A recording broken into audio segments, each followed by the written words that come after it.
everybody, and welcome to the Empowering Industry podcast. I'm your host, Charli K.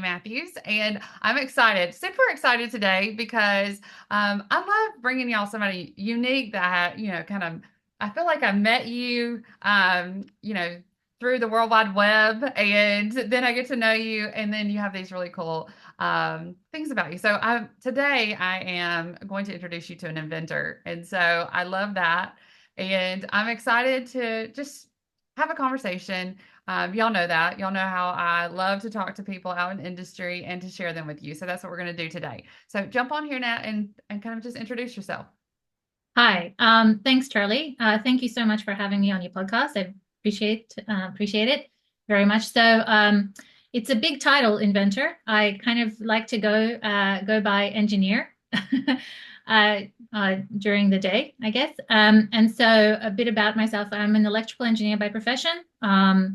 I spent some time in academia doing work in radar and satellite systems, and then somehow it does make sense eventually, but I landed in the design and development of pumps, but pump systems applicable to compressors, fluid pumps, and hopefully one day engines.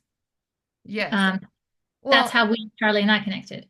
yes. And so anytime that I do the podcast and, we share this again through our social media and, it connects us with people all around the globe. And coming from, tell them where you're located now and kind of how you found us.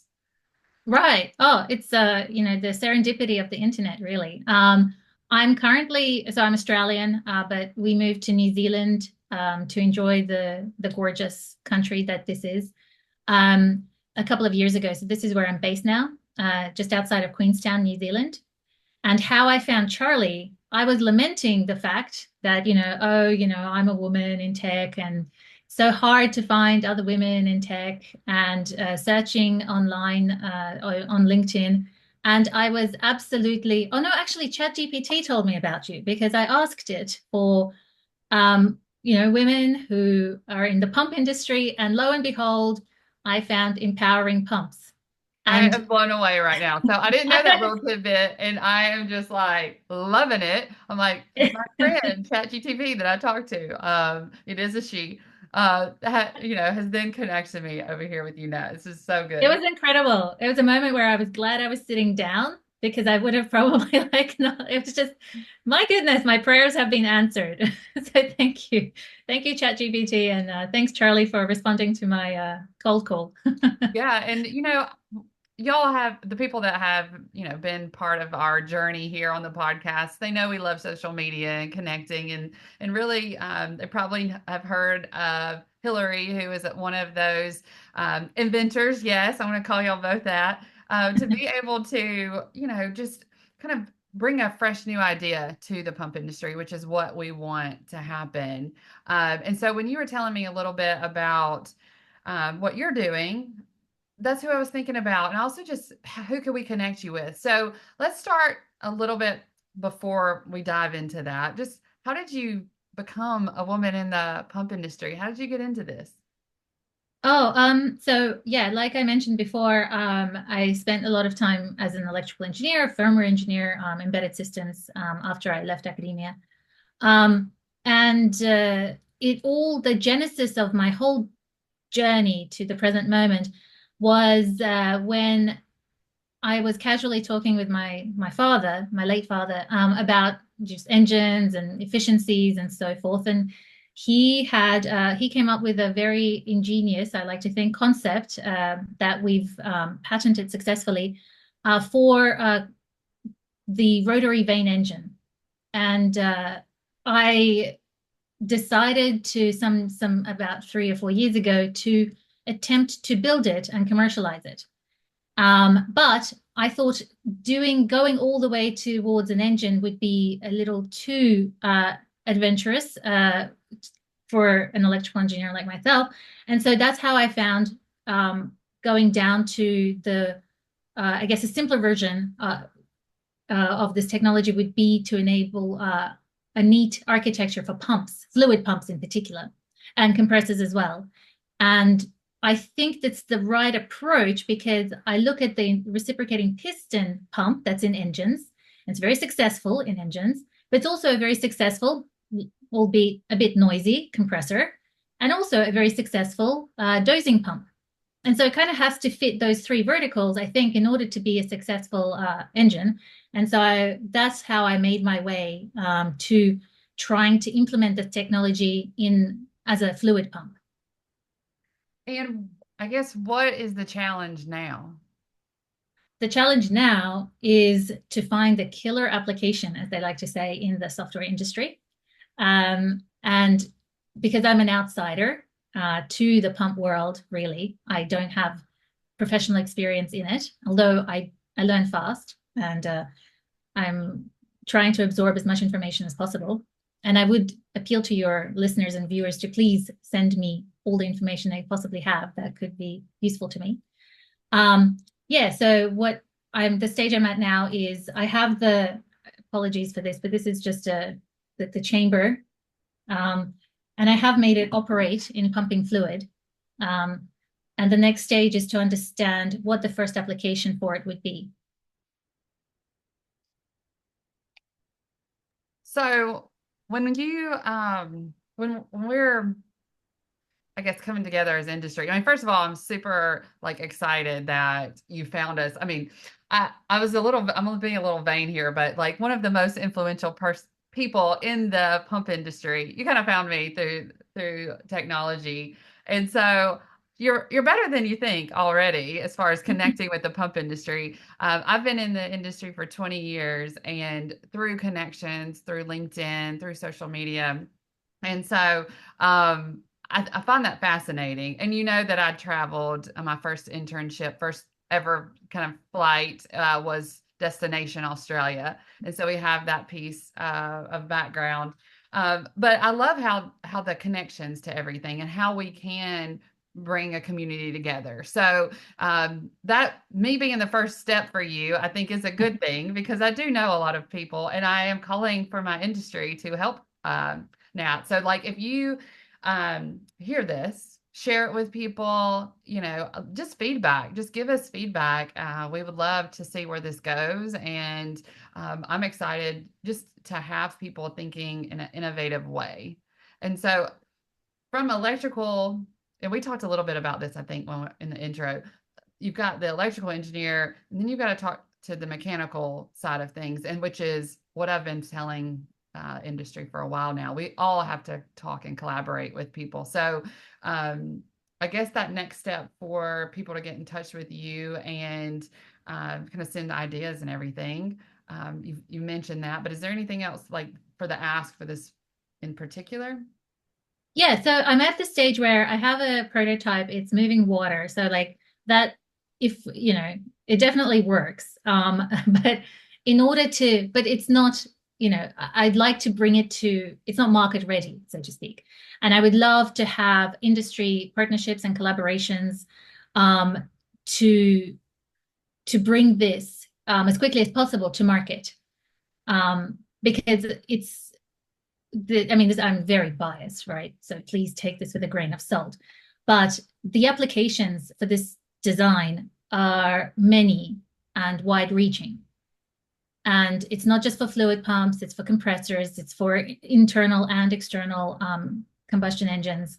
And it would just be fascinating to see where this new architecture can take us and what advantages it is sure to bring. You know, it's making me think. We were just at the Empowering Pumps and Industry Conference where we bring kind of student minds together there to solve a problem. And it's like, it's kind of the end here. We have this solution to all of these different applications if we look at it different. So it's, for me, I think that it's amazing, first of all, that this exists. But then what company out there is looking to solve a problem that this pump could be the solution for, right? And so Yeah. I'm really, again, we're just trying to get the I guess the message out, the information out that you have created this and what that will look like. And so when I think about, and one of the first things, one of my first social media clients was an engine company.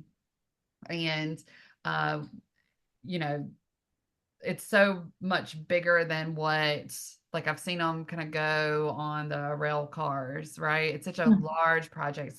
So like have the capital to kind of even practice on something like this. That makes sense that you would kind of go down um, as far as the equipment size.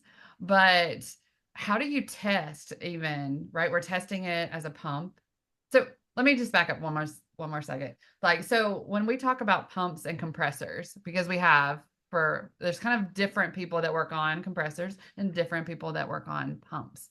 But I love being able to connect the pump, the compressor, and the engine. I don't think it's something that we talk about to be able to see it in that way, if that Mm. like so I know that other people might, but me being an outsider, I see that huge engine and I'm not thinking about all of the different parts that go into that um, Yeah. that make up the system of a engine is just one part. Maybe it goes on a ship or something else, right? But the going down to the pump, we even need a pump to make a pump, right? And so there's so many things that I'm interested in how you even kind of develop this or tested this, to see that it does work. So just to reframe, like how is it being tested currently? Yes. So it's on my desk. It's a bit disassembled right now, but I connected to, I try to pump fluids through it and demonstrate the technology. So just to, I guess, to take a step back, it is it's a difficult sell because I think because it's just a bit more complicated than existing pump systems. So oftentimes, and this would be common for basically all pumps out there, they have a shaft and you can turn the shaft and you can get it to do work. The pumping, compressing, the engine stuff. And this is a pump that has two shafts, and you can do all you want in turning those shafts. Nothing will happen. You need to connect electrical machines. You need to connect a computer. But I'm not saying, the costs are not blowing out here. We have very sophisticated computers nowadays in very small packages. It's a software-enabled piece of hardware now. And so you need these added components to move the vanes, to create, for it to do the work that it is, tasked with. And so it is a bit of a mind shift in terms of what a pump is. But it enables, but I'm heartened by the fact that the trend that this, this is following the general trend of increasing complexity. There is some cost to that, but the added benefit is the massive flexibility in the type of things that it can do. So because you're constantly monitoring the distance between the chambers, between the vanes, you're able to change displacement close to real time. And you can do this for compressors and pumps, or you can achieve variable compression on the engine side. And, I like to laugh about a bit about this, but it's like, if you want a different type of pump, you can do a firmware update. So over the air update and achieve a higher, like, you can download a better algorithm and your pump could go from, dosing accuracy of 10% to a dosing accuracy of 1%. Now, this is given the seals and everything and not an issue, right? So there are mechanical constraints. But nevertheless, there is that capability. And the technology as well enables different business models to be implemented. So for example, these days, people sell pumps as units and then sell motors to make them operate. But in this case, we can have the kind of the inkjet printer model where you give away the hardware, for free or close to it, because it's easy. I wouldn't say easy to manufacture, but it's a done thing. It's a solved problem. And then it's the software which has the which holds all the ingenuity. So yeah, so I'm very excited about this technology because of all these differences, but it makes it hard to communicate what it is, because it's not just a drop-in replacement, so to speak. Yeah, and anytime that we're taking mechanical things to digital, it is a little bit of an education, uh, figuring out how it's all going to work together. So I always use the example of social media because that's where I'm from, right? And even podcasting, it's changed so much from all the things that you need to put on a podcast to now you just really need your phone and you can do it. And so I'm really excited for the industry to go that way, knowing that they have to get on board and try some of these things and see how it would work within a process. And I'm excited to hear what kind of applications that this would even, really help, right? Help in the process and some of the challenges, right? That there's always a pain to purpose kind of thing. Like, okay, what is the pain point that we're going to really be helping people with this? But also just the way that everything is going, being digitized and being able to capture what's going on with an asset. I can see where that would be really helpful if the actual technology was moving the asset and changing it. Yeah. I can see how that plays in kind of that next version of I want to say like IoT, and then they have the IoT, and then you have the digitization. What is the next one? I Yeah, can't remember the next factory. one. I think of it, factory 4.0 is the new, like, yeah. Right. And so Yeah, there's always one yeah, more of that. And so I feel like that's the next step. It's this innovative thinking of how, okay, this is how it works today. How will this work in the future? So it's really pretty cool. And the other thing is we have to bring somebody out of tech to come into this mechanical industry, to come into the pump industry, for one example, as yourself. This is what we have been hoping for. And so, as this woman in the pump industry, and it is a very male-dominated space, but there are so many talented women in this space as well. And so it's wonderful to add to that by getting to know you, but also just knowing that it's a different way of thinking, right? That you're seeing all these things connected, and that's bringing this innovative idea. So I'm excited to share it with everyone. thank you. Is Yeah. there anything else that you want our listeners to know? Um, I guess not really. So one thing though, to just wrap up on the IoT space, I know there's a massive push. Well, I don't actually know how massive this is, but there's definitely a push I've observed on the internet for sensing, so adding sensors to pumps. And I always feel sad about that because people seem to think that the pumps are dumb and they need to be made smarter by attaching a sensor. And so this rethinks that process by saying, why don't we, instead of adding things to like jerry rigging solutions, we make it a software first. And I like to quote Andreessen, Mark Andreessen, for he wrote a wonderful essay. I mean, it's been a decade now, called "Software is Eating the World." And he had many good points to say, software is taking over the financial sector, the banking sector. And I think especially with this kind of technology, software is definitely coming for the pump industry. And we shall, be able to, like you mentioned, hopefully get brilliant software engineers working on these types of technologies in order to make them more efficient, make them more robust and reliable, and more easier to maintain. Because the mechanism is quite simple, but the art is in the software. So ideally, if you could have a connection from this podcast, it would be someone in software.